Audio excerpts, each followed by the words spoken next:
go. Just a reminder, our focus is going to be on primary care, and we are trying to move towards a vision of age and dementia-friendly health systems. And so one of our objectives with this series and with our project is to transform clinical environments to be integrated age-friendly systems that practice the 4 M's with each patient encounter. And the 4 M's include what matters, those patient preferences that matter in their lives, focusing on medications as well as mentation and mobility. So each one of our lectures addresses one or more of those 4 M's, this lecture schedule. And then I just wanted to remind you, this is the lecture schedule for spring 2020. The focus for that schedule will be Alzheimer's disease and related dementias. And we will be starting that on March 31st and going until the first week in June. My name is Barbara Cochran. I'm the Associate Director for the Northwest Geriatric Workforce Enhancement Center. I'll be monitoring the chat during the lecture, mostly looking for technical issues during the lecture, and then I'll give you a clue for the last about 15 minutes or so.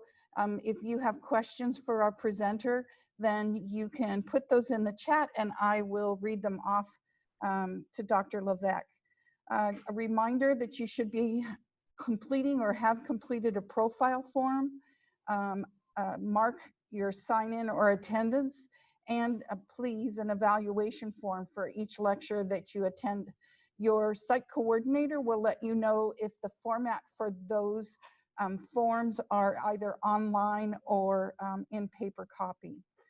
And another reminder is that there are up to 15 contact hours for attending this lecture series, and you can request those continuing education contact hours at the end of the series, and your site coordinator should have that information as well. The recordings are also posted online within 48 hours after the live lecture. Thanks to our great video tech crew here, we're actually getting them up about within 24 hours. So that's good. And just go to our nwgwec.org website for those. If you access them on our website, they're available for free, but there are no continuing education contact hours. And take a gander at about 90 other lectures that we have posted from previous series on that website.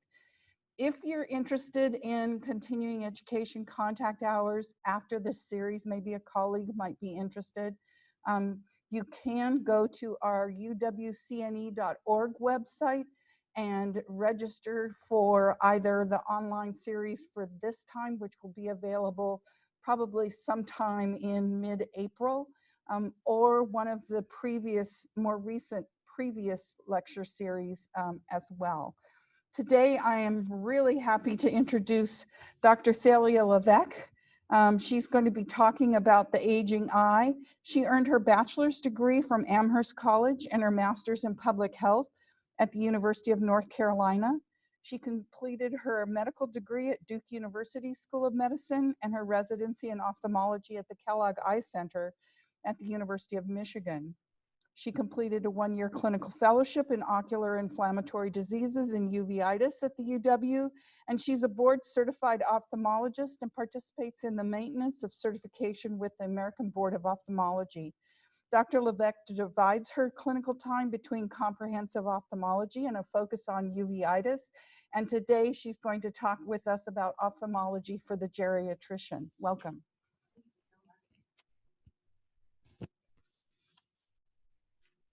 And you could just. All right. Thank you, Barbara.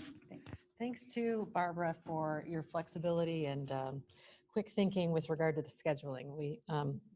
I had a last minute cancellation and she made it seem almost professional. So thank you. So I work at Harborview Hospital and today is March 3rd, 2020. And we just had our first confirmed case of COVID-19 on the inpatient side. I work at the outpatient side, which is across the street at the 9th and Jefferson building at the Eye Institute there on the 7th floor.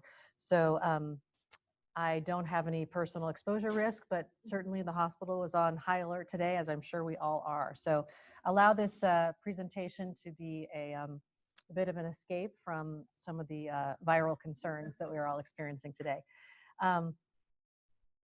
All right, so I wanted to make this a case-based approach because it's just so much more interesting and relevant, and I feel as though we all can remember things so much better. So the first patient is a 75-year-old woman who presents with gradual, painless, bilateral vision loss, equal at distance and near, present all the time, worse under certain lighting conditions, not associated with floaters or photopsias. Photopsias meaning flashes of light, floaters meaning little black or gray dots that can float with eye movements or head movements.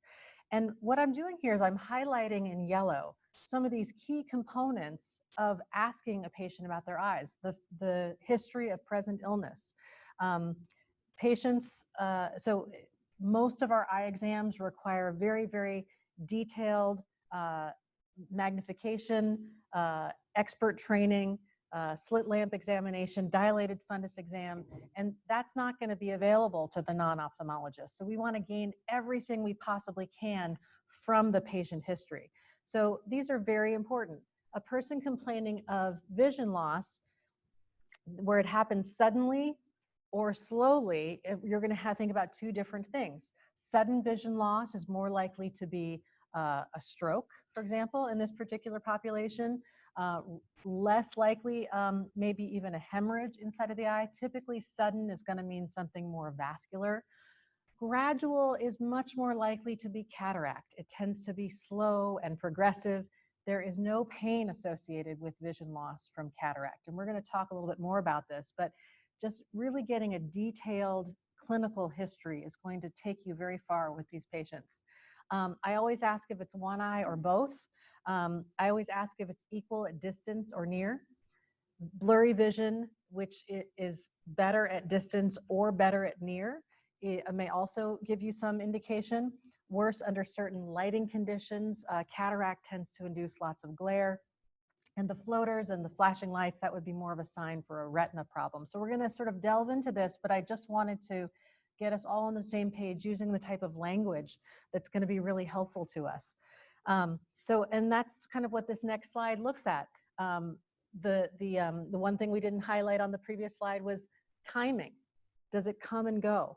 Cataract is a feature deep within the eye. It's going to be there all the time.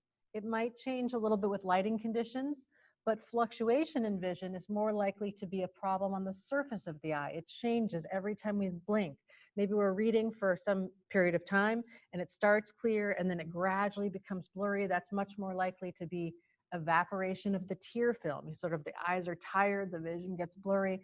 That's going to be very important in pointing you to something that comes and goes rather than something that's there all the time. Additionally, just a note about the duration is if it's a problem that's very new, there's a chance that it requires our immediate attention. If it's been there for quite some time, then we can also approach it sometimes a little bit more slowly. So laterality, which side, and other eye-specific localizing factors, one eye or both eyes. It's always surprising to me how difficult this can be to describe when you're the patient, particularly as we age when our awareness or cognitive function may be slightly impaired. Many patients perceive a loss to be only in the right eye, for example, when actually it's the right half of both eyes. This is called a homonymous defect because the left half of the back of the brain, the occipital lobe, controls the right half of vision. But that's such an odd phenomenon. We don't really think about half of our field. We say, oh yeah, I can't see on the right side. So that sort of thing, if it were half of both eyes, would localize more to the brain. But if it were actually one eye, that would localize more to the eye. Sudden discovery versus sudden onset. Barbara, you mentioned that I did some of my training in Michigan where hunting was very popular. And I had a number of patients who said, hey doc, when I went up to shoot my gun, I suddenly went blind in one eye. And what actually happened is that was their opportunity to close one eye. And only then did they realize they couldn't see out of the other eye. So sudden discovery versus sudden onset. All of these are going to be important in trying to localize to the front of the eye, to the middle of eye, to the back of the eye, to the brain, and how urgently we need to think about it. This is another one that I get a lot. Well, I'm glad you asked, doctor, because everything goes away when I put my glasses on. And this, you get this often. You know, my husband, who happens to be a neurosurgeon with his glasses off, is legally blind. He can see the big E. But we don't, I don't want to say we don't care about that. What matters is that he has laser sharp eagle vision with his best corrected glasses on. And then we talked about distance or near, one eye or both. Also looking for associated symptoms. In our first patient example, we talk about how there's no pain. This gradual, both eyes, painless progression. Things that have pain are more likely to be on the surface of the eye. Imagine if you have a stuck contact lens or a scratch on the surface or an eyelash in the eye or a very, very, very dry eye. Certain types of ocular inflammation are going to have pain and sensation because the cornea, the clear dome on the front of the eye, has an incredibly high density of nerves. So eye pain, eye quality, so like a sandy, gritty, scratchy burning is going to localize more to the surface versus a deep ache. Sometimes people can have a headache equivalent. The eye happens to be in the face, you know, it's surrounded by sinuses. Sometimes a deep ache could actually not be related to the eye itself. One very important thing we always like to rule out when there is any eye pain, particularly in our population in our 6th and 7th decade, would be pain that radiates down into the jaw or into the neck, might get worse with chewing. This can be a sign of temporal arteritis, which is a type of vasculitis, and that could potentially be blinding. So these types of things, if you are in a clinical situation with the patient and you're trying to assess, even if you're going to call a colleague for expert ophthalmologic opinion, these will be the types of things that you can convey that shows that you are really listening to your patient, and that may give you your diagnosis. And we talked about floaters being the little black dots in the field of vision. Sometimes that comes from little pieces of the retina flaking off, flashing lights. If I touch my skin, I say ouch. If I touch my retina, it says light. So any stimulation of the retina does not produce pain. It just, the way the nerves respond is by sending a light, electrochemical signal to the brain, which is perceived as light. We talked about exacerbating and remitting factors. What makes it better? What makes it worse? Cataract, very classic to be worse under certain lighting conditions. It's a clouding of the lens within the eye. The light has to be filtered through kind of a yellow or a brownish lens. Sometimes when light hits the cataract can have little spokes and it'll scatter the light. So it's, people will have glare and halos around bright lights at night. We talked a little bit about if it's worse after prolonged reading. Starts out fine, doc, gradually gets worse the more I look. When we read, we don't blink as much. Our blink rate is highest when we're having conversation, lowest when we're doing a prolonged visual task like reading or computer or driving. And then previous history is also very important. A person with bilateral, progressive, painless vision loss that's worse under certain lighting conditions, and they're of a certain age, they've had the risk factor for cataracts, which is just advanced age. If they've already had their cataracts out, then that can rule out that diagnosis. Likewise, if they had any history of recent surgery and there's pain or redness, then you would worry about an infection. Same thing with injury. There's a greater risk of having a severe infection or something that requires more immediate attention if there's recently been a breach of the eye wall. Same thing goes with contact lenses. A red eye in a contact lens wearer has the chance to be an important infection. Sometimes it's just a little irritation. You take the contacts out, it gets better. But any persistent red eye, the contact needs to come out, and we have to assume that that's an infection on the surface of the eye, and that requires a subspecialty workup. So, and then has anything like this ever happened before? So you can see here, I'm just sort of providing a very rich overview of how the language that we use when we're asking our patients about their eye condition, how all of that really matters. And this is one that really gets me, speaking of precise language. If the patient describes a film over their eye, yes, doc, I've got a film over the eye, that can mean one of three things.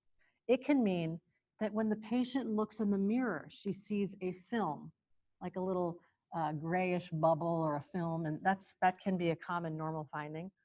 Or it could be a sensation. Hey, I feel a film. Every time I blink, it feels filmy. And thirdly, it could be the visual image of a film. And so this is where I love this example, because the same language, I have a film on my eye, can mean three completely different things. So there's actually a lot that we can do even without the physical exam to really understand where our patients are coming from. So this first patient, it's a long way to say, they have cataracts, bilateral progressive painless vision loss. And a cataract brings us to a little bit of discussion of the anatomy of the eye. The cornea is the clear dome on the front surface of the eye. That's where the contact lens would sit. And then there's a little space. I don't know if I have a pointer here. Ah, yes. So this is the cornea. That's the clear dome on the front surface. And then this is a cutaway, so you can see there's sort of a potential space. That's called the anterior chamber. Then you have the blue part in this patient. Sometimes it's, it can be any color. We all know eyes come in different colors. And that is a muscle called the iris. And its job is to get smaller or bigger to let more or light in as an aperture. Then right behind the iris is the natural human lens of the eye. And that's this structure here. It shares the same word root as lentil. So if you imagine a little lentil, that's actually, depends on the size of the lentil, but that's about the same size and shape of a human lens. And when we're born, usually the lens is perfectly clear. And then slowly over time, the lens gradually becomes a little bit stiffer and a little bit more cloudy. And that eventually will be called a cataract. It is physically the structure inside of the eye, which is normal, that gradually changes over time. So when I'm 20, my lens is already a little bit cloudier than when I was 10. And when I'm 50, cloudier than 40, and 70, cloudier than 60, et cetera. So we are all slowly getting a cataract. It is not necessarily a pathological diagnosis. I almost wish that we didn't label it as such. There ought to be visually significant cataract as the time when we sit up and pay attention, and then the gradual normal aging process of the lens.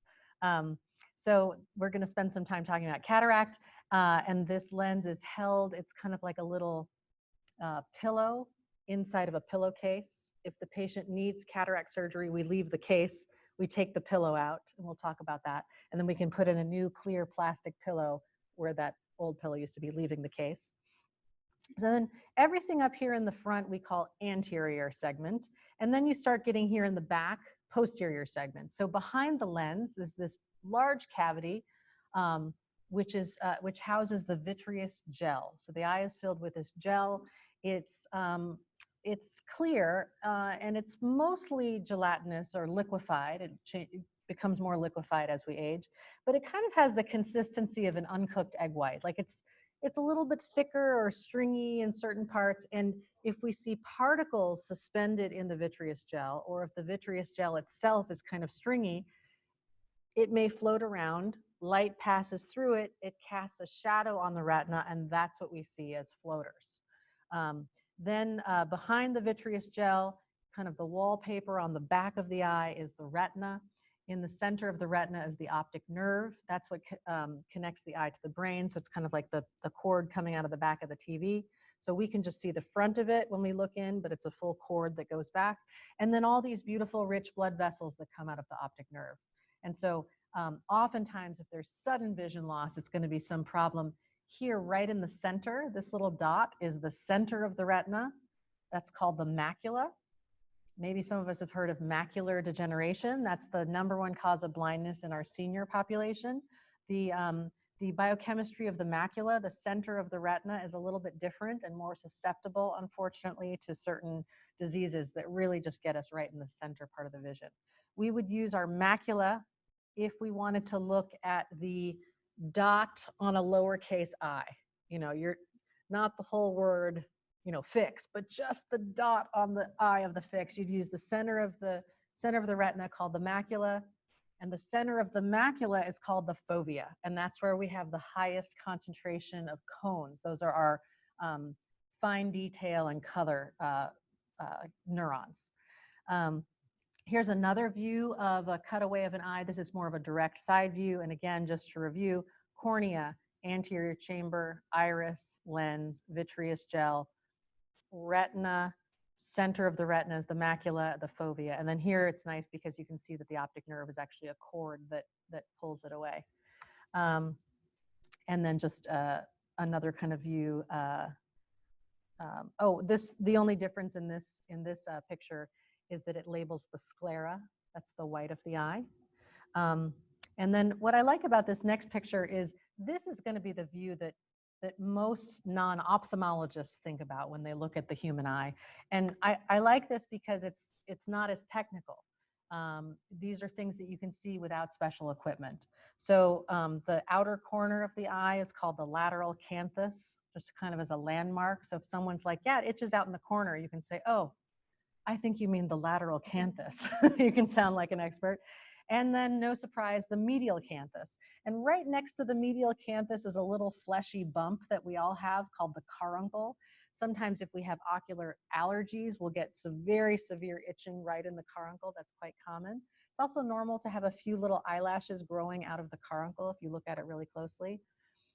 And I apologize, the black on the blue projecting here isn't coming through perfectly, but there are two little holes that connect the eye to the nose, the openings of which are called the puncta, and then they form tubes, and then they go into the nose, and the tears, which get produced underneath the brow, drain into the nose through those two little holes. And that's why sometimes, like when you cry, you get a stuffy nose, because the tears are kind of going down more into the nose.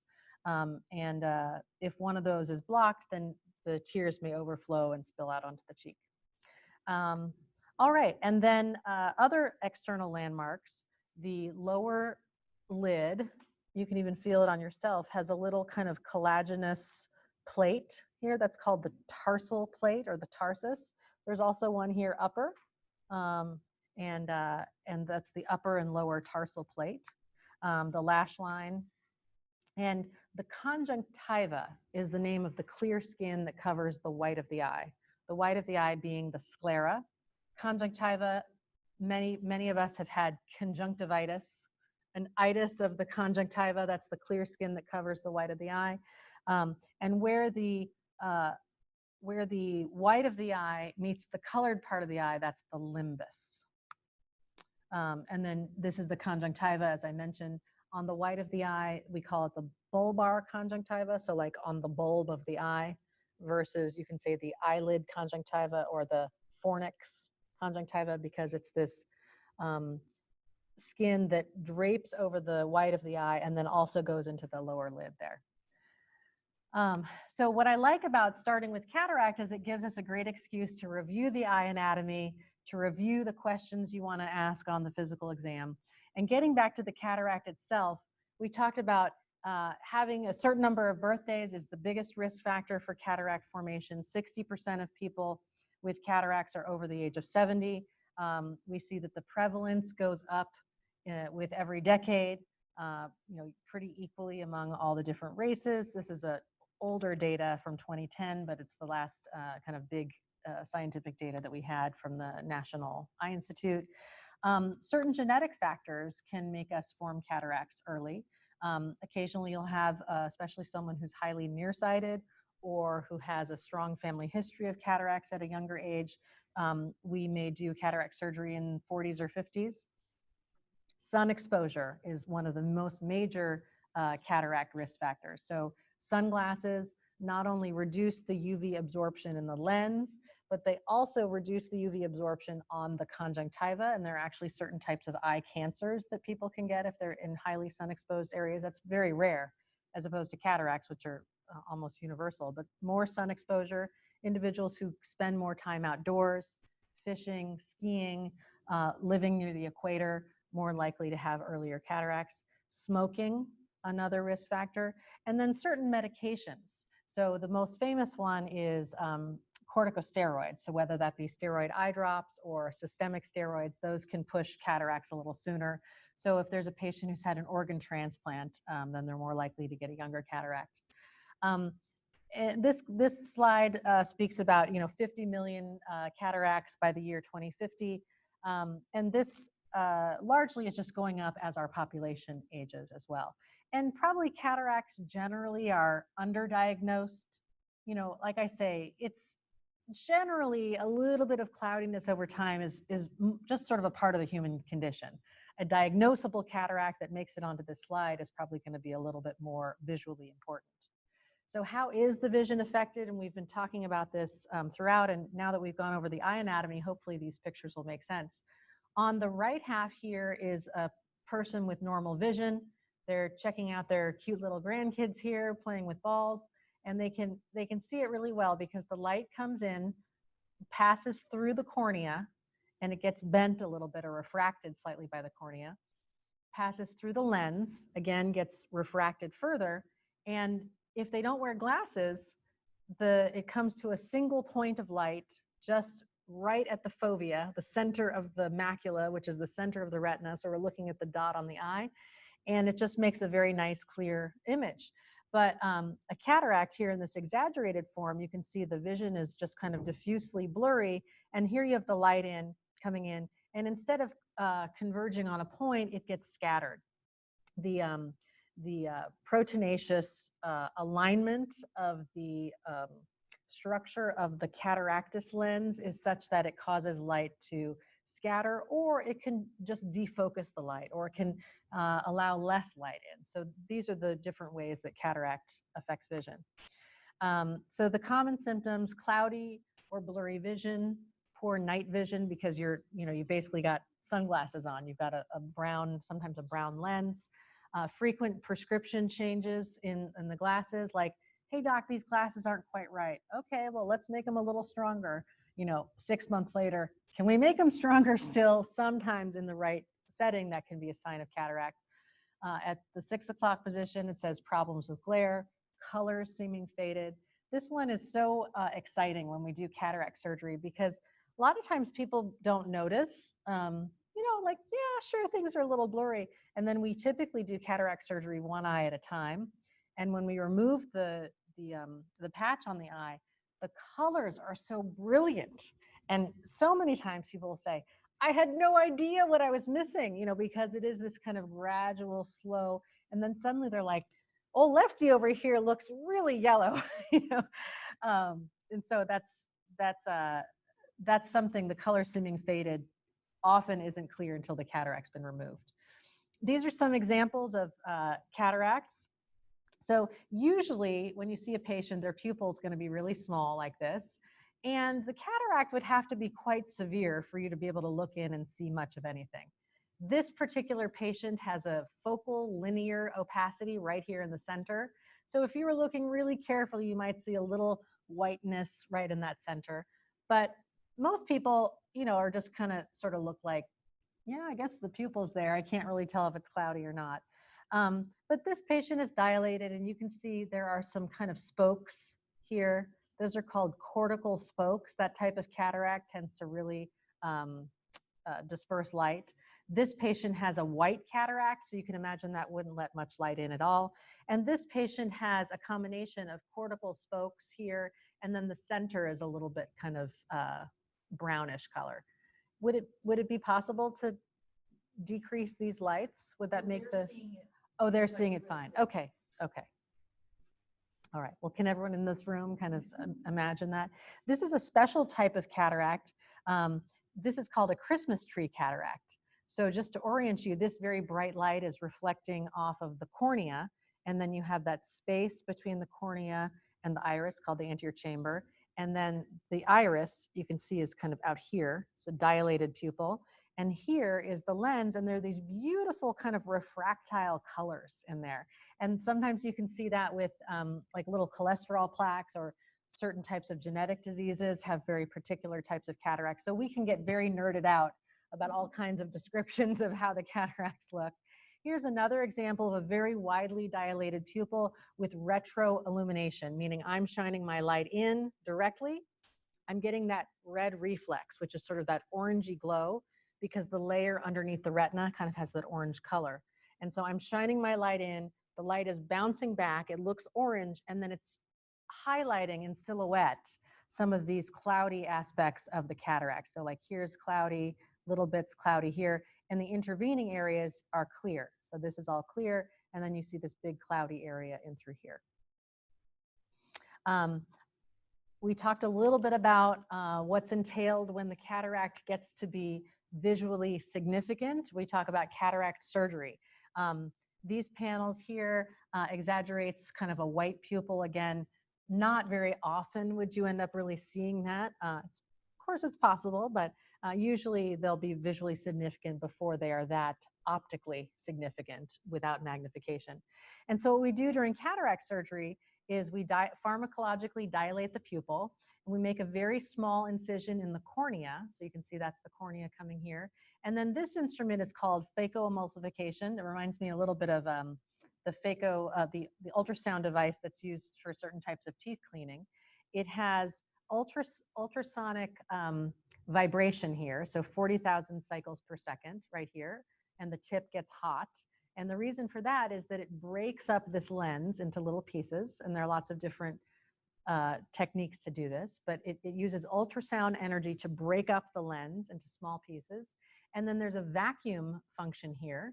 So it breaks up into a little piece, and then vacuum pulls it right here. And then as you're vacuuming it, it further breaks it up. So you have just like a little piece on the end of your ultrasound tip.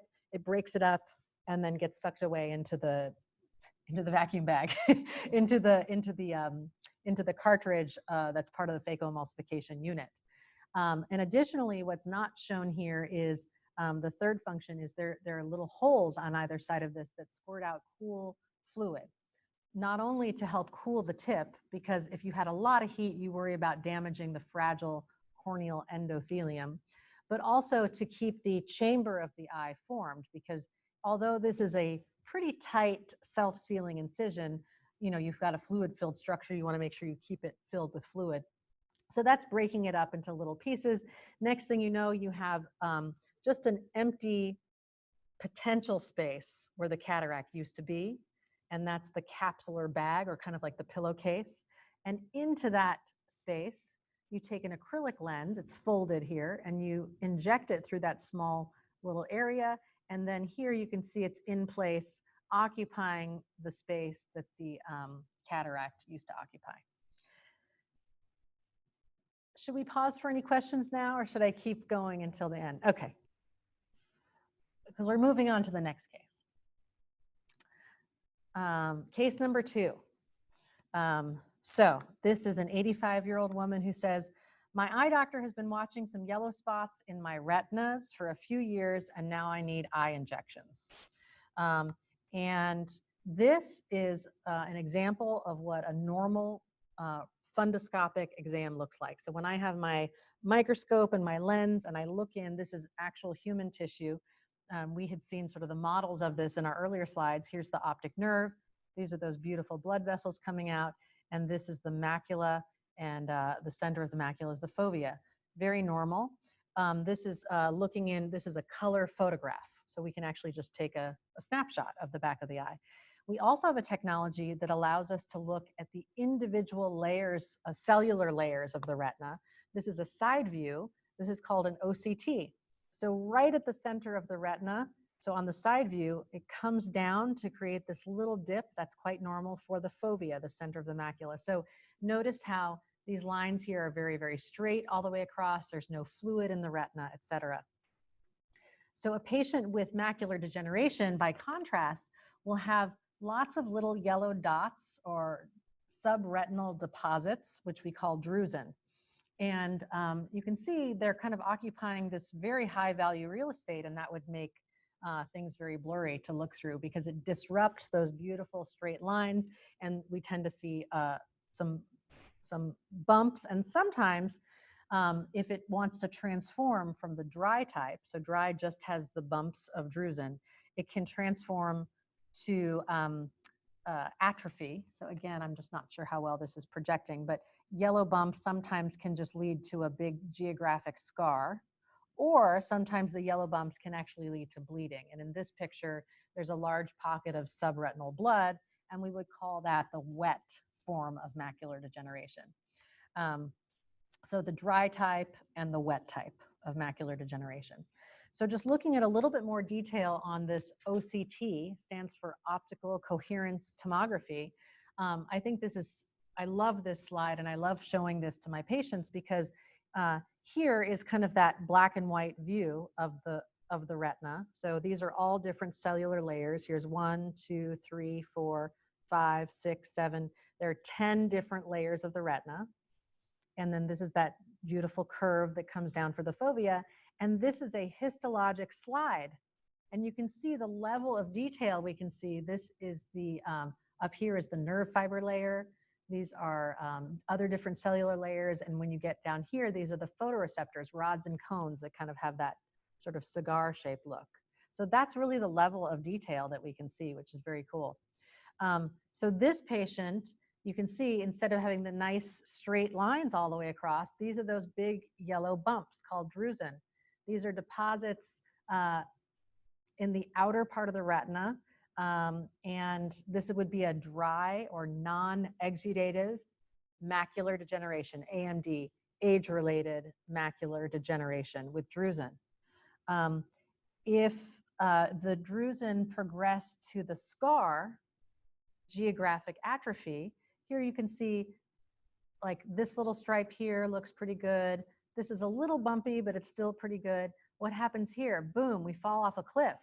Right here, you've got these outer retinal layers that are still fine, but they just drape over nothing. The whole, sorry, I misspoke. These are the inner retina. Up here is inner, down here is outer. And there's a lot of outer retinal atrophy here, a lot of outer retinal loss. And this person would have a totally dead spot in their vision right there. Even though the other retinal layers are okay, what happens is light comes through. It goes all the way down to these guys out here. That's the photoreceptors. And then the photoreceptors pass the signal back up through these layers. And so if the photoreceptor layer is absent, that'll be a blind spot.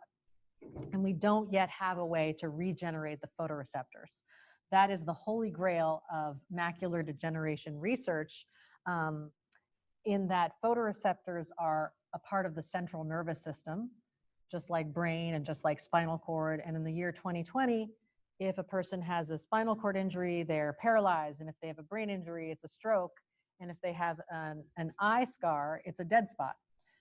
So that's where we're hoping to break ground with stem cell research, and that's underway even partially at our group.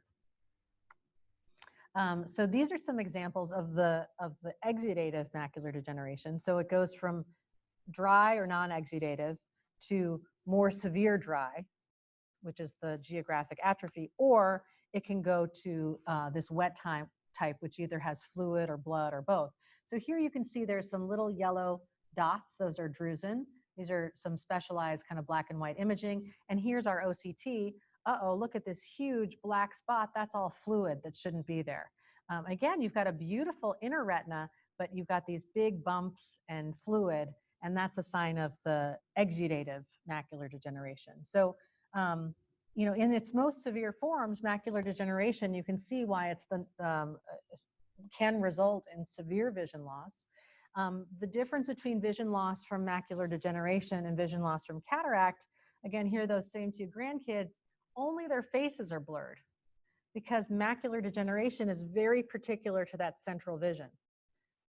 And it's very frustrating. You can't recognize faces, you can't read. And that's a big part of what we do every day. You will not typically see someone with macular degeneration with a guide dog or a cane.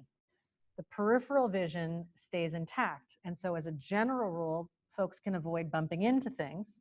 They can have their peripheral vision. They can sort of navigate a room, but right there will be that center dead spot. And the size of the dead spot corresponds to the size and the location and the severity of the pathology right there in the macula. So this patient who says, I've had yellow spots in the back of my eye, and now I need eye injections, she's describing her dry macular degeneration, which has progressed to the wet form. And the wet form, we kind of try to fight back, and we'll see that on the next slide. So she is also complaining of painless, blurring, distortion, blind spot, and it can be a sudden change when it transforms from the dry type to the wet type. Otherwise, it's just kind of a gradual gradual process. Patients may notice distortion.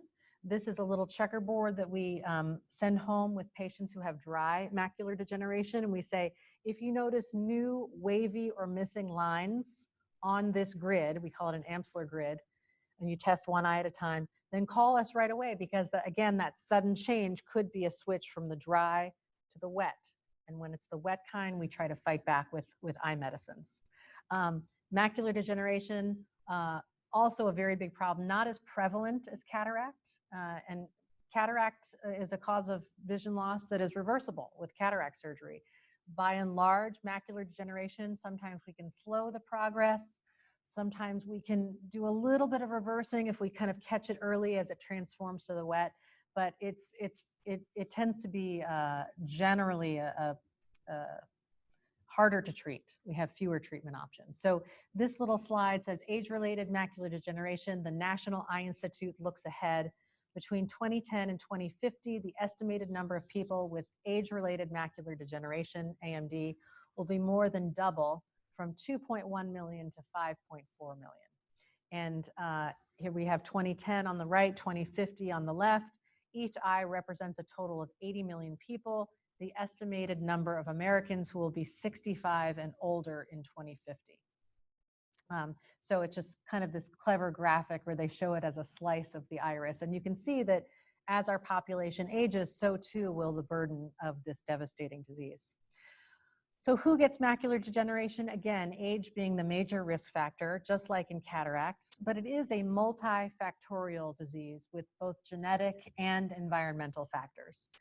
I said cataract, sure, everyone's slowly getting a cataract, no big deal. Most people do not get macular degeneration. You have to be, unlucky. It's still common, but it is not universal the way cataract is. So age, there's a threefold higher risk if you have a first-degree relative with the condition.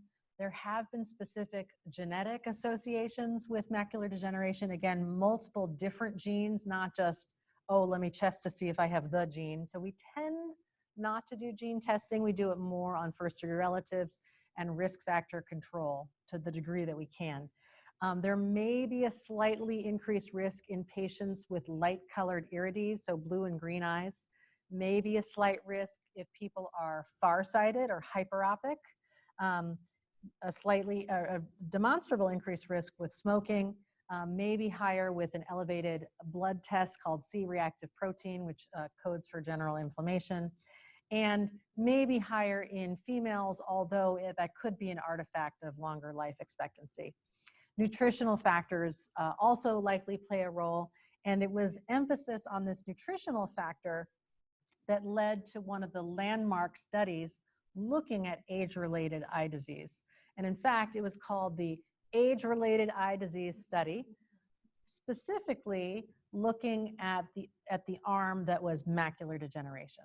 And so the general recommendation, there were a couple of different phases of the study, but the more recent one was part 2. Maintain a healthy diet with fish and green leafy vegetables, no smoking, and consider these supplements, the AREDS supplements, and we'll talk about what that is, with lutein and zeaxanthine. These are chemicals that are involved in the metabolism of the retina, instead of beta carotene for those with bilateral large drusen and advanced AMD in one eye. So what does this mean? If you have a few drusen, a few yellow spots, but they're small, you do not have to take any special vitamin supplements.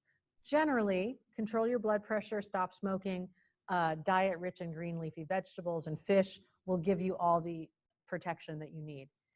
If you have macular degeneration that is of intermediate, or advanced, and it's still the dry type, and it has not yet progressed to the wet type, then this particular study showed that taking a particular vitamin supplement, which is called the AREDS 2 vitamin, which contains antioxidants, which we'll go over, and these two proteins called lutein and zeaxanthine, that may slow your risk of progression towards the wet type of macular degeneration. So here is a slide that from the AREDS 2 study that looked at age-related macular degeneration in categories 3 and 4. So intermediate and severe drusen, but no bleeding yet. And they looked at this group. This is years on the x-axis, and this is the estimated probability of progressing to the wet type of macular degeneration. Everyone progressed, okay? So everyone had an increased probability over time. The group that had the placebo progressed the fastest, and the group that had the antioxidant concoction with zinc progressed the slowest. And so this delta here, this double-headed arrow, shows a 25% risk reduction in progression to severe disease in patients who already have intermediate or severe macular degeneration. And these are the specific vitamins that were studied. The AREDS 2 crossed out a couple of these that we used to see in AREDS 1. And so it's mostly vitamin C, vitamin E, lutein and zeaxanthine, zinc, and the omega-3 fatty acids. And this is one of the most, I have no financial interest, incidentally, I probably should have said that at the very beginning, but this is available over the counter by the Bausch & Lomb company, and it's in fact called the AREDS 2 formula, and it contains precisely those supplements that were studied in the AREDS 2 trial, and it's taken twice per day. And I see in my patients a lot of fear and confusion. Oh, I have macular degeneration. Do I have to take those vitamins? You know, these whopping doses of the antioxidant vitamins occasionally can have side effects. You know, vitamin E is a blood thinner. Occasionally we'll see urinary retention with copper and zinc. And previously, when vitamin A was on the list, there was an increased risk of lung cancer in smokers. So not just your regular run-of-the-mill multivitamin. So I sometimes will take patients off of the AREDS 2 if they don't meet the specific criteria, and I'll redirect them more just to a multivitamin, maybe a little supplement of the lutein and zeaxanthine, but they don't need the very high dose antioxidants. So this is the best treatment that we have for dry macular degeneration. You've got intermediate dry, we don't want it to come to wet. Here's what we've got. Not very advanced. Everyone gets worse. You might get worse more slowly if you take these supplements. We did have a big breakthrough in 2005 in the treatment of wet macular degeneration. Previously, wet macular degeneration was pretty much a blindness sentence. We would get a big bit of fluid or blood underneath the retina. It would turn into a big fibrotic scar no matter what we tried. But in 2005, we found that injecting into the eye a medication that is against growth factors, and we'll go over that, significantly improved the outcomes of wet macular degeneration. And this is showing two different studies. This one was called, they had a thing for boats, I think. This was called the Marina study over here, and this one over here was called the Anchor study, Marina and Anchor. So here, this was the breakthrough drug at that time. It was called ranibizumab. And they're comparing ranibizumab here in orange to sham injection. So kind of like, hey, I'm going to give you an injection now, and they would prep the eye and act as though there was an injection, but none was given. And they found that these are months, so month 0 to month 24, and these are letters of vision. So if a person has 20/20 vision, that means they're seeing a particular font size, you know, however many letters across, from 20 feet away. So if I have 20/100 vision, that's much worse. That means I have to be standing 20 feet away, whereas a person with perfect vision could see it from 100 feet away. So let's say I started this study with 20/100 vision. I'm right here. I've had a bleed on my retina. I've got some macular degeneration. If I got the sham, my vision would continue to get worse. I would lose more and more letters on the chart. I'd be, 2100, 2125, 2150, 2200 as the scar forms. If I got the injection of this ranibizumab anti-vascular growth factor, it's called anti-VEGF, I actually gained vision for the very first time. This was a breakthrough for us with the wet macular degeneration. So that's compared to nothing. What we previously had was this called PDT, which was a cold laser, where we would inject a substance into the arm and then shine a particular wavelength of energy at the retina. It was minimally effective. And you can see here, it almost looks like the same type of curve. Okay, people who got nothing got a little worse.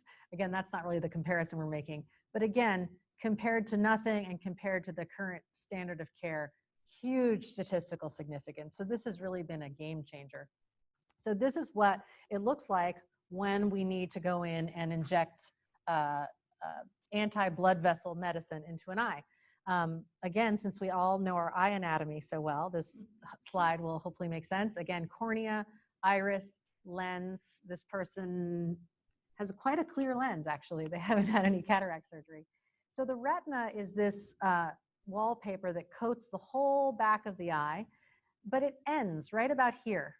So if I were to stick a needle back here, I would create a hole in the retina and I could get a retinal detachment. Not good.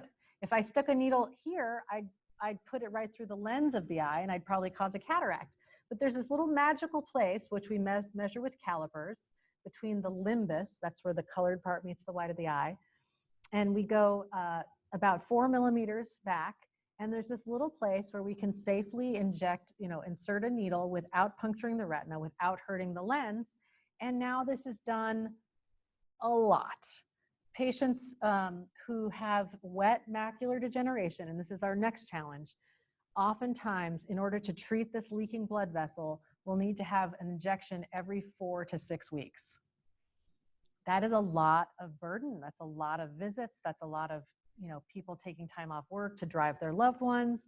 That's a lot of eye injections. We have very good ways of controlling pain. And if you are a frequent flyer in the eye injection clinic, it's never a walk in the park, but it becomes routine, almost like someone who needs to have their blood drawn a lot. The very first time is a big psychological hurdle.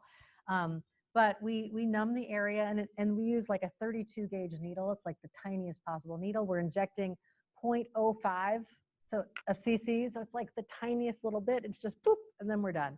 The biggest risks of this would be introducing an infection. That would be called endophthalmitis. For that reason, we apply topical betadine to the eye. We apply topical betadine to the eyelids.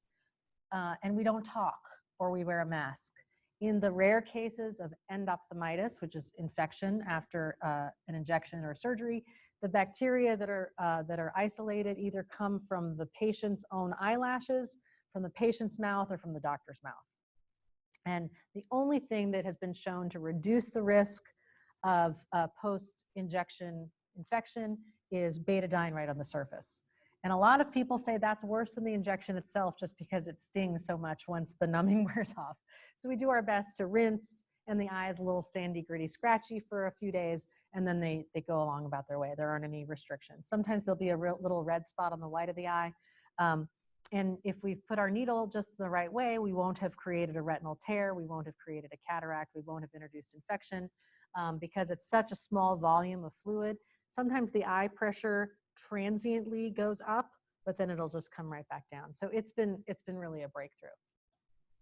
So the irony of the current state of macular degeneration is if you have the dry kind, the treatment that we have for it is not great. However, the disease is not as severe. If you have the wet kind, it tends to be much more vision threatening, but we have a wonderful treatment. So pick your poison in a way. But that's been a breakthrough. And so what we're working on next is having a slow release it's called anti-VEGF, vascular endothelial growth factor.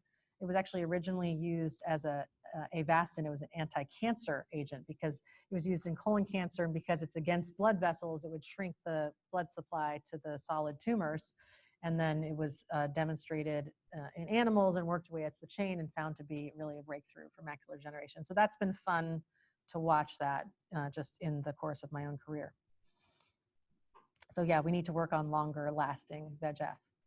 All right, and our last case is a 65-year-old man. And he comes to you for headaches.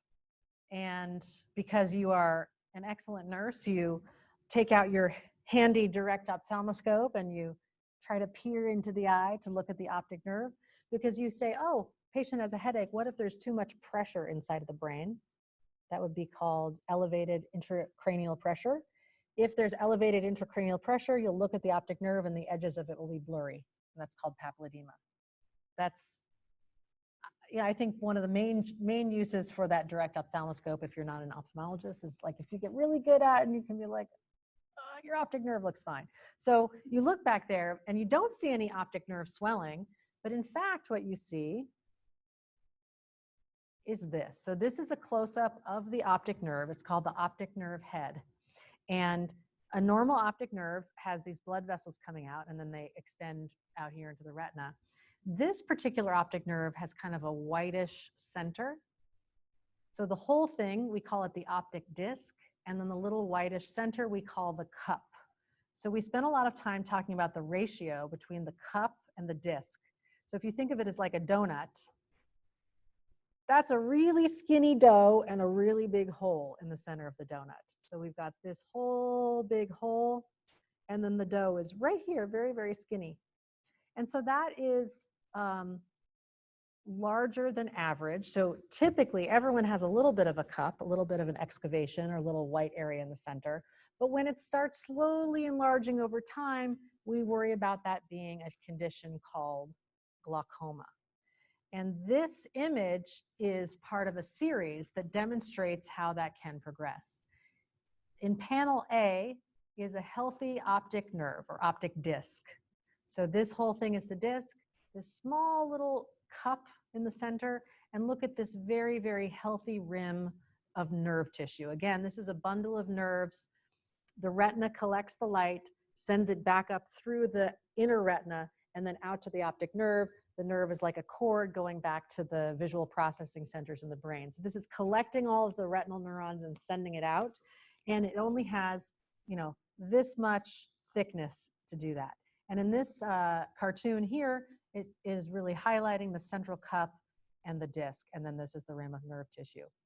In this patient who we came in with a headache, which turns out to be completely unrelated to this appearance. This has no symptoms at all. You just happen to look in for, you're checking for something else.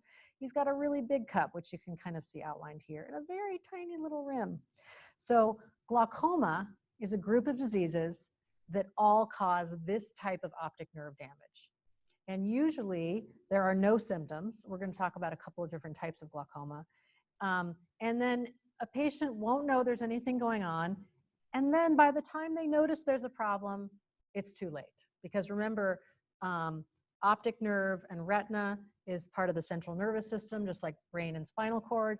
And prevention of the loss is the only way, it's the name of the game in glaucoma. So often no symptoms in the early stages. If left untreated, it can lead to vision loss and blindness. So here's this little cartoon of pressure on the optic nerve and leading to decreased vision. So as such, these patients won't come to you with any of the fancy language that we talked about in the beginning.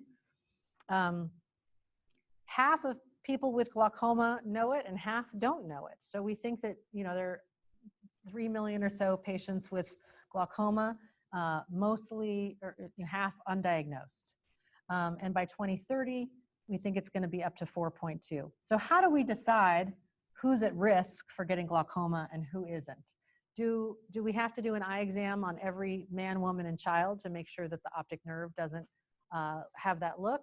Not necessarily. There are some forms of juvenile glaucoma, but they're rare and they have very specific symptoms that become clear in youth. But assuming that they didn't have the juvenile type and they have no symptoms, who do we need to worry about? It is the #1 cause of vision loss in our African American community. And so the American Academy of Ophthalmology and the National Eye Institute recommend that African Americans over 40 get screening. If you have no symptoms, you better go in and get your eye exam. And that's something that CMS recognizes, so Medicare and Medicaid services, and they will pay for optic nerve screening in these higher risk populations.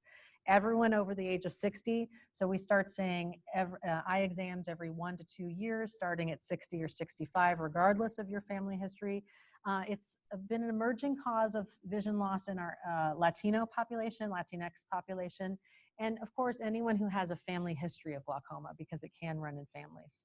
So the key here is early detection. And if you see an optic nerve that has that look, then you want to measure the eye pressure. The eye pressure is, if you feel your eye, it's like a little water balloon. It has a millimeters of mercury pressure, just the way our blood pressure has a millimeters of mercury. So blood pressure is going to be 120/70. The eye pressure is going to be 10. Very, very tiny pressure, but very, very important.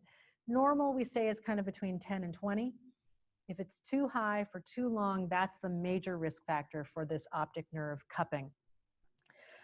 So the name of the game is early detection and then reduce the intraocular pressure.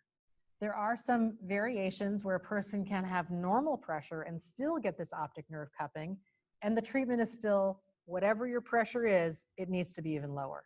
The first line of treatment to lower the eye pressure is eye drops. Think of it as like an antihypertensive medication that you just put in your eye. And in fact, there are a few different varieties of topical drops to lower eye pressure. One of them is timolol, which is a beta blocker, which given in pill form actually does lower blood pressure, but that's the only one that crosses over. But there is no direct correlation between systemic blood pressure and elevated eye pressure. If eye drops are not working, or we're needing to add more and more eye drops, then compliance becomes a concern. Then we move on to laser procedures. And if that's not enough, we'll move to an incisional surgery. And the names of these would be a trabeculectomy or a glaucoma drainage device. And basically, the concept of all of these surgeries is we're creating a tiny little escape valve. So the eye is this little closed chamber. It's always making fluid and draining it out. And it's not worth going into where the production factory is and where the drain is, but just know it's this nice little closed system. It's always working. And what we do is we create a tiny little controlled opening in the eye, and we let a little bit of the fluid filter out underneath the conjunctiva. That's the clear skin on the surface of the white of the eye. And it creates a little bleb, almost like if you've ever had a PPD, you get a little bubble, and then you have to get it checked in a few days. So we create intentionally a little bubble of fluid, usually right up underneath the lid, so it's not something you'd see unless you really look for it, that it's just an escape valve. It allows an extra potential space for the fluid, and that lowers the eye pressure. And those surgeries are very, very delicate. They require a lot of follow-up and maintenance because you're basically creating an opening in human tissue and you want to keep it open. So sometimes we use plastic, or even now these very, very tiny metal tubes. That's the glaucoma drainage device. Other times we just use the patient's own natural tissue, and we use anti-scar medications that help try to keep it open. So early detection, risk factors, but I think the saddest thing for me is the patient who comes in with symptoms. Hey doc, I think I need new glasses because everything's kind of blurry, or a little dark or a little dim, and you look in and you see that really cupped optic nerve, and you know it's going to be a tough road because you can only ever preserve what you have. You can't ever get back what you lost. And again, that is another holy grail, like regenerating the photoreceptors, is creating a neural protective agent. How can we protect the optic nerve from slowly thinning over time? That's the main type of glaucoma. I will just mention there's a very rare type of glaucoma that tends to be painful and sudden. And it's on the differential diagnosis of causes of a red eye. That's kind of outside the scope of this talk because it's not very common. But just in contrast, this open angle, where there's no problem with the drain, has no pain and no symptoms. All right, so in summary, history can help narrow the differential diagnosis. Remember, one eye or both eyes all the time, sometimes, distance, near, exacerbating or remitting factors. Physical exam, know the landmarks. Hopefully I put that into context today. I gave you a reason to know where the lens is, a reason to know where the optic nerve is, a reason to know where the macula is. And the most common and vision-threatening eye diseases in seniors, cataract, the #1 cause of reversible vision loss in our senior population, macular degeneration, and glaucoma, all have their own particular risk factors and treatment plans. And it's important to be familiar with these because your patients may talk with you about going to the ophthalmologist and or taking drops. And when I saw in your original slide looking at mobility and medication, patients who are visually impaired may have difficulty navigating their environment to even find the eye drops. They may have joint issues or balance issues that make it difficult to get the eye drops in. Sometimes they need to be administered by others. Sometimes they may have memory problems where they don't recognize whether or not they put the eye drop in or not. With medication bottles, we can do little tricks where we turn it over or we put it in pill packs, but it's harder to do that with eye drops. What we have done with eye drops is we've made all of the tops of the eye drops color-coded. So pretty much every eye drop with a yellow cap is going to be timolol. That's one of the glaucoma drugs.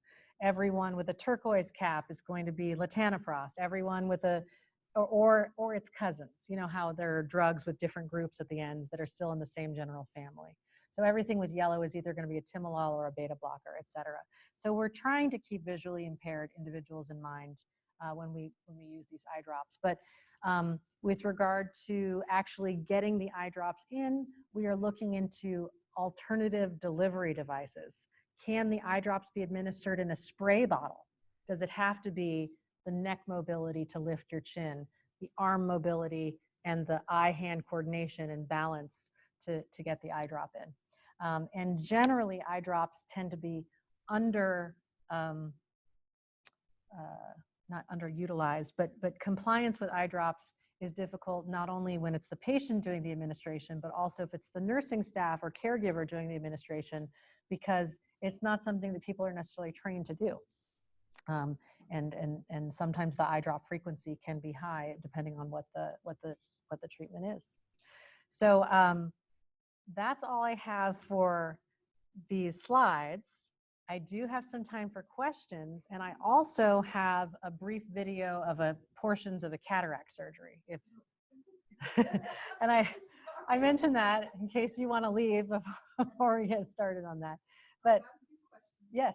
So I'll read these questions and they can hear me. I'm going to unmute my microphone. Okay. If they ask questions in the room, I'll need to have you. Okay.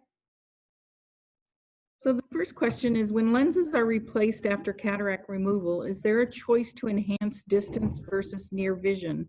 I was told by a patient she was asked to choose. Can you comment on that? Absolutely. That's an excellent question.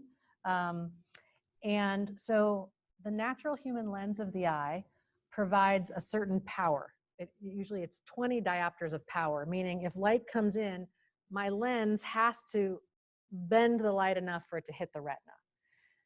But if before the cataract surgery, it's bending the light and not hitting the retina, I need to wear glasses to push it so that it's hitting the retina. Well, what a great opportunity. We're replacing the lens. We can pick any power that we want and make it hit the retina. Boom. There's a little complication to that, which is called presbyopia, which is Mother Nature's 40th birthday present. Those of us over the age of 40, we lose the mobility in focusing, meaning if you're under 40, there's a muscle inside of your eye that relaxes, that allows you to see distance, and then it tenses for up close. We do not have a great way to replicate that natural function, which slowly leaves all of us after the age of 40, but is completely absent after cataract surgery. And so we have this opportunity to say, where do we want to have our optimal focal length? So if we implant a lens and it precisely hits the retina from a distant target, that means I'm going to be able to see out in the distance with no glasses or with reduced glasses dependence. It's still human tissue. We take mathematical formulas. We make certain guesstimates that are often very, very accurate. Let's say before the cataract surgery, I was nearsighted, and I always take my glasses off to read in bed. That means my natural focal point is here with my glasses off, not out there with my glasses off. That person who's accustomed to having that superpower, glasses off, read in bed, may want to choose a lens that allows their focal length to be at that comfortable reading position. Well, how do we have it both ways? I want to be able to read sometimes and look at distance sometimes, and that's, we always sort of talk about the holy grail of these different eye disease. That's sort of the holy grail of the aging eye, not necessarily the ill eye, but just sort of the aging eye. How do we capture that youthful ability? It's actually the lens that moves to see distance and near, and we just aren't quite there yet with the technology. There is a lens implant that has concentric rings of distance and near focal lengths, and some people really like that. It tends to be that everything far away is okay, everything in the middle is okay, and everything near is okay. A lot of people can't stand that if they have a very precise personality, but if their main goal is no glasses, then that might be a good option. Another option would be to choose, like how it sounds like, hey, do you want to be focused for near? And so you can read with your glasses off. Maybe you want it to have the focal length be at the computer, so you can do computer with no glasses and maybe glasses for the finest print, or do you want to be able to drive with no glasses but have to put them on for a map? The last option is monovision, and sometimes people do this with contact lenses where they have one eye for distance and one eye for either very up close or kind of a little bit closer. And sometimes you can do like a mini monovision. So you have one eye for distance and one eye that's kind of here. And most people can get used to that.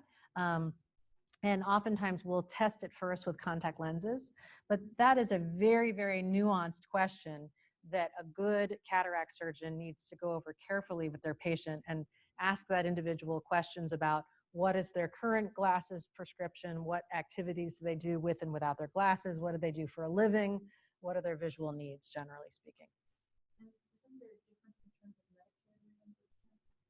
The multifocal lens is in the premium intraocular lens category, and that has an out-of-pocket cost. Medicare will pay for a single focus lens, and that could be a mini monovision or complete monovision. So another cataract question is, once you've had cataract surgery and still have problems with light glare or something else, can you have a second surgery? So the cataract never formally regrows. Again, the cataract surgery is like taking a pillow out of the pillowcase, replacing it with a clear plastic pillow, you leave the case.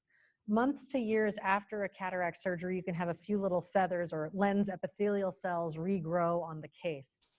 You still have that plastic lens, that's going to stay perfectly clear, but the case can become a little cloudy, and that you can polish in the office with a laser. But it would not require a trip back to the operating room or removal of large lens tissue the way it was in the beginning. Please tell us about the signs, symptoms, and treatments for diabetic retinopathy. That's a great one.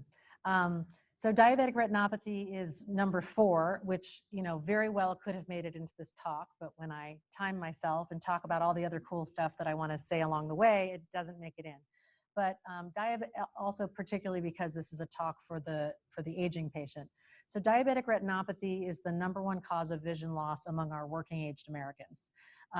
Prolonged elevation of systemic blood sugar and systemic blood pressure causes a stress and strain on the blood vessels inside of the eye, and they can break open and bleed. The walls can become weak.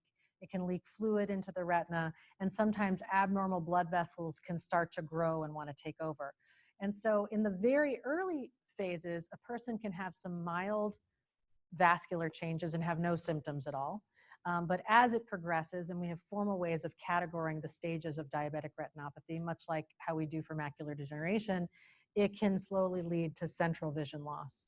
And we fight back sometimes with that same anti-blood vessel medication, the anti-VEGF, and sometimes we fight back with lasers. So annual screening is important for that. And then is there a cure for floaters? Great question. So we talked a little bit about a floater, which is an opacity in the vitreous gel.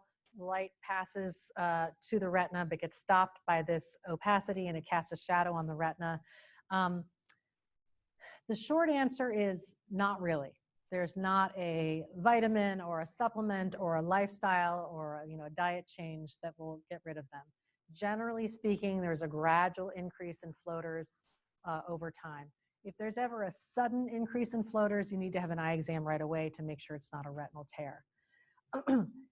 The way to remove floaters is one of two ways. There is a laser procedure whereby we can find the particular opacity in the vitreous gel and focus right on the most solid part and try to do a little explosion of the laser. This is an FDA-approved application of a particular type of laser called a YAG laser, and there are some types of floaters that can be amenable to this. It's not a procedure that I do. We don't have the particular laser for it. It's newer on the market, and previously there's been a big concern that if you sort of have an explosion of energy in the vitreous is still attached to the retina, and if you send a shock wave through the vitreous, could increase your risk for retinal tear. But that said, there is an FDA-approved laser that works for some types of floaters. The most definitive way to get rid of floaters is a surgery to remove all of the vitreous gel called a vitrectomy. A vitrectomy is a portion of other types of retinal surgeries, specifically to repair retinal detachments. So you'll need to remove all the vitreous gel to get to the retina.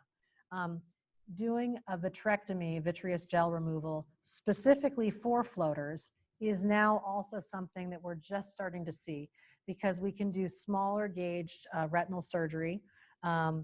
However, retina surgery is generally more risky than cataract surgery. And like any surgery, it's a risk-benefit ratio. You want to make sure that the benefit of the procedure outweighs the risk of the procedure. And traditionally, floaters were considered too minor a problem compared to the hefty risk of the vitreous surgery. Easy for the surgeon to say they're not the one living with the floaters. They can be very, very debilitating. And as vitreous removal surgery has become more nuanced and smaller incision, you are starting to see more published on a vitrectomy specifically for floaters. I have a question. It's not about a disease, but I was really curious about those images, the images of the retina. How that you had the 10 layers. Mm-hmm. How do you image the eye? Yes, so the question is, when I showed, just going back a little bit, when I showed these particular OCT, optical coherence tomography images of the retina, and we can see this almost histological level of detail, how are these images obtained? So this technology, I'm going to do my best to explain it. I'm not an engineer, so I'm not going to be perfect, but it basically uses near infrared light. And you're sitting at a microscope, you put your chin in the chin rest, and we shine a light into a pupil, preferably dilated, but we can even do it through an undilated pupil. Near infrared light, bouncing it off the back of the retina and getting back the reflective signal, which then creates an image. So it's not like an MRI or? No, so an MRI would use as a strong magnet to actually change the polarity of the atoms. It's done in your office. Yes. Yes, it's near infrared. It's near infrared, yeah. Following cataract removal, is the patient allowed to rub their eyes with their hands once they're healed? Yeah, so typically cataract surgery, the actual surgery usually takes less than 30 minutes. The setup for it, depending on whether you're in a hospital setting or an outpatient, can take all day. But the recovery is going to be relatively short. Typically say 1 week of no bending, lifting, straining. And during that week, we ask that patients wear a shield at night. And after the shield has been removed, we say it's okay to resume normal activities. Now there are some, I promise I'm not actually sick, I just, thank you. Even though I do come from Harborview, it's not that kind of sickness, I promise. Thank you, Barbara. If there's a patient who has a diminished mental capacity, who has the tendency for self-injurious behavior, we will leave the patch or shield on longer. It probably, the eye reaches close to its full original tensile strength after about a month, but the incisions that we make are so small and they tend to heal rapidly enough that we don't specifically emphasize it after a week. Can ophthalmoscopes in primary care clinics adequately assess for cataracts and macular degeneration, or is this a skill of eye specialists? Can primary care providers reasonably check for papilledema to distinguish hypertensive emergency versus urgency? That's a wonderful question. A lot of this depends on a few factors. One is the skill of the examiner. I teach medical students and medical students predominantly who are not going into ophthalmology and residents in non-ophthalmologic programs to use the direct ophthalmoscope. And it is not trivial. It is a very difficult skill that requires practice, dedication, luck, innate skill. So if you have really honed that skill, and you're fairly reliable at being able to see the optic nerve, you can determine whether or not an optic nerve is swollen or not. You can also look specifically for a spontaneous venous pulsation. If there is, that's basically where you can see the heartbeat in the eye. If you see that, you know that there is no elevated intracranial pressure. Hypertensive emergency will have disc blurring and hemorrhages if it's high enough. A person can still have hypertension and not really have too many differences. But I would say that looking specifically for the swelling with a spontaneous venous pulsation, looking for intracranial hypertension, totally possible. Some of the more subtle things, if you want to be able to look for macular degeneration, you need to be able to pivot over to the macula. Usually we start by looking at the optic nerve. That starts to be more difficult if the pupil is small or if there's some sort of media opacity like a cataract. A lot of it also has to do with the size of the pupil, the attention and fixation ability of the patient. So it is possible to see macular degeneration. It is possible to see glaucoma. I think cataracts are going to be a little harder because the direct ophthalmoscope is not designed to hone in on that plane of focus. Usually you can tell whether or not someone's had a cataract surgery because the artificial lens will have sort of a glint or a sheen to it, which you can pick up with your direct ophthalmoscope. But I would say easier for optic nerve findings than others. Any other questions in the room? So I had, let's see. How does herpetic keratitis progress? So herpetic keratitis is basically typically the HSV virus, which is the main cause of cold sores. And instead of cropping up on the lip, it can show up on the eyelid margin, the conjunctiva, and in the worst case on the cornea, which is that clear dome on the front surface of the eye. What tends to happen there is we'll get an epithelial defect, typically in kind of a serpiginoid pattern called a dendrite. And as it heals, it often creates a haze or a scar. In its wake, it reduces corneal sensation, which is important to keep the ocular surface moist. So if it's a very severe infection, you can have secondary downstream effects like loss of sensation to the cornea, so like a neurotrophic keratitis, and in that case, the eye would just be chronically dry and irritated. And sometimes that irritation can lead to progression of scar or haze. The other way that herpetic keratitis progresses is recurrent active virus. So if a person has more than one episode of active viral replication on the cornea, then we'll typically put them on a chronic low-dose prophylactic antiviral, like in the acyclovir or valacyclovir. Okay. I think that's it. Thank you. Any This takers was for the cataract surgery? fascinating. Do you think anyone wants to watch well, the cataract sure. surgery? I think it's fascinating. Okay. I've watched it. All right, so this is, let's see. Oh, I don't know. Oh, here we go, yeah. Just click down there. So this is, here I'm making a little opening in the anterior capsule. I'm using basically a needle that's bent on the tip, and I'm just making just a circular opening in the capsule. This is that phacoemulsification device. It's making a groove in the lens, and then we'll break it up into little pieces. Here I am, kind of just cracking it in half. And the key is you want to make sure that the capsule that the cataract is in does not break. So you're doing all of this within a little capsule. Here is the ultrasound device kind of vacuuming up these little cataract pieces.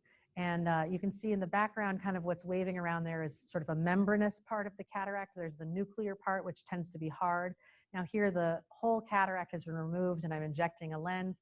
This particular lens has a yellow tint which blocks some blue light, which may or may not play a role in the pathogenesis of macular degeneration, and it may make it a little bit more natural to how vision typically is. They don't get that very bright blue afterwards. And then this is different, a large, so it's called manual small incision cataract surgery, but it's actually a bigger incision. And this patient, the lens was too hard to remove with the phacoemulsification device. I don't know if this is going to be too graphic for people, but here we make a very particular shelved incision, and rather than breaking up the lens into little pieces, we deliver it whole. I'll just fast forward here a little. Are people okay with this? I don't want to freak anyone out. So we're making a shelved incision in the cornea.